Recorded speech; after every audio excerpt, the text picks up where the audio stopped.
Hey guys, what's up? It's been a while. I've been busy practicing for nationals, which is just a few months away, and yeah, super excited. And I've been practicing my consistency.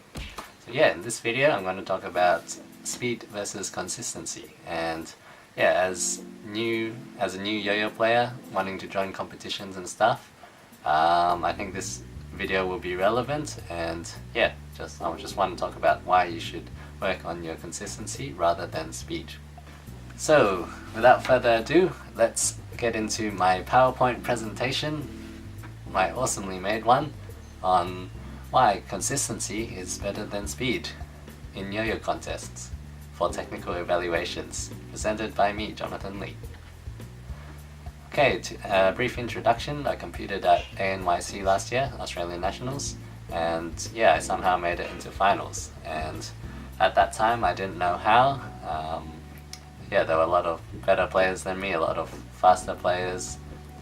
They did cooler tricks, but I made it anyway. So, of course, I scored more points than them, but it was consistency. So yeah, let's explore speed versus consistency. Technical evaluation, what is it? So in a yo-yo contest, you get points for doing your tricks, of course. So judges might judge differently and give you more clicks for harder tricks or stuff like that. There are lots of videos on how judging works, but for the purposes of this video, it will be +1 point for a successful trick and -1 if you miss. So simple as that. They use those clickers, and yeah, that's how they count your points. In competition, it's normally 60% of your final score, usually. Yeah, other 40% is your performance. And for some performances, you might be only technical evaluation. So at Worlds, it'll be the wildcards, or Australian Nationals, the prelim. And other contests, no idea, just look up the rules and see how they're judging you. Alright, so you might be thinking, you get points for landing more tricks, so you just do more tricks. But is that really how it works? Let's have a look. First example, players do 100 tricks. If you have higher accuracy, you're going to get more points. For example, 100% accuracy people get 100 points. 50% accuracy people get 0 points. Simple as that, because you land a trick, you miss every second one, so you're going to be back to 0 and you always stay at 0. So if you look at your points scored, it's actually your number of tricks you hit, take away your misses. So if you expand that out a bit more, you get your number of tricks times your accuracy, that's the number of tricks you hit, minus number of tricks times 1 minus your accuracy, that's your number of misses. So you can simplify that, so points scored equals n brackets 2a minus 1. Cool. So if you graph that, it looks kind of like this. I've put the x-axis in percent accuracy instead. So it's a nice linear graph, nice and simple. If you have 50% accuracy, you're going to be at 0, 100% accuracy, you get 100. So for every percent accuracy you have, you pretty much gain 2 points. Nice and simple. But on the other side, if you flip it over, we've got example 2. If you look at how many tricks a player needs to get a certain number of points, for example 100, so yeah, players do n tricks to get 100 points. It's the inverse of the previous equation. So it's points scored divided by 2a minus 1. So graphing that, it looks like this, totally different graph. Looking at a specific point, let's get 51% accuracy. It's how many do we need? 5,000, is that right? Let's have a look at that.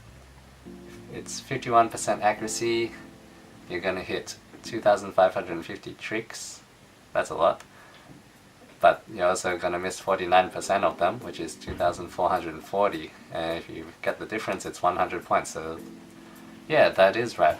So going back to the graph, you might be thinking, where's 50% accuracy? It's off the charts. It's over 9,000! What, 9,000? There's no way that can be right! Yep, it's right because it's at infinity. Remember, if you have 50% accuracy, you're going to get 0 points regardless of how many you do. So you can't divide by 0, you can't get 100 points ever. So let's look at 100% accuracy on the other end of the scale. Yeah, it looks like you don't have to do many tricks at all, but that's just because of the scale. So if you look at the scale, it's 0 to 5,000, so it's super steep on the left and not so steep on the right. But let's zoom in on that red box there. Okay, so accuracy from 75% to 100% accuracy. If you look at 75% accuracy and see how many tricks you need to do, it's still 200 tricks. 200 tricks is a lot. It's twice as many tricks as you need if you had 100% accuracy. So if you think about it, that's pretty crazy. If you do 4 tricks and you land 3 of them and miss the 4th one, you're gonna have to do twice as many tricks as someone who has 100% accuracy. So just imagine that someone with really good consistency can go half the speed and they'll still get the same number of points as you. So just think about it. So, questions to think about. In the case of 75% versus 100% accuracy, if you're losing 25% accuracy to increase your speed and cram more tricks into your routine, are you increasing your speed by 200%? Are you twice as fast or have twice as many tricks? And yeah, if your accuracy is that low, do you even have that many tricks? You can see that speed does not equal more points. You gotta land the tricks to get the point. So the real question is, would you rather be fast, do lots of tricks, or consistent? Actually, it's both. Speed will be good after you get consistent, and yeah, if you had to work on something before a contest, I recommend work on your consistency rather than cramming those extra tricks in your routine and rushing it. You're gonna be nervous and gonna miss more as well, so keep that in mind. Yeah. And of course, I'm not a professional. I've only competed once with little preparation. Don't watch my routine from last year, thanks. Yeah, so this is just a purely mathematical way of looking at the points. It's over 9,000! Alright, thank you for making it to the end of the video. If you're still here, let me know if you made it this far. Yeah, thank you guys for watching. I'll see you guys in my next video. Bye!